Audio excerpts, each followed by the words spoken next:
Salamo e lua se furuiva. Ua vi ia le mana o le atua, o le salamo a tavita. O outoua tali i o e malolosi, tuina tuia ia Yehova. Tuina tuia ia Yehova le vi inga ma le malosi.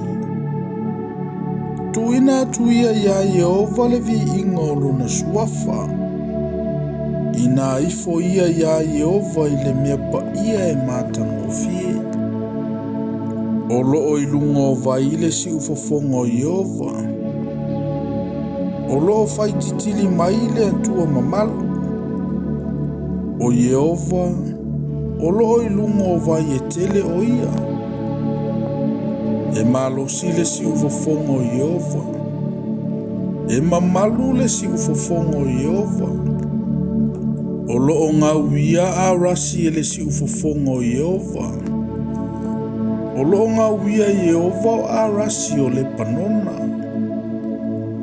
O ia e o soso ai i lantou e pei o se tamai povi.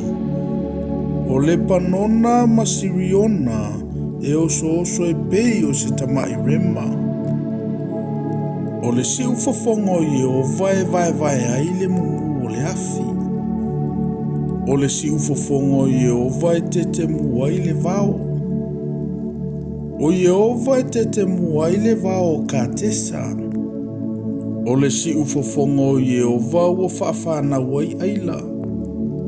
Ua manunu ai fo i le vao matua. O i to tonu o lona mamalu fo i e taitasi matautala i lona mamalu. Na tie Yehova i lunga o le lolo. E tia lava Yehova o le tupu e whaavavau lava. E au maia Yehova le malosi lona nuu. E whaamanuia Yehova lona nuu i le filemu.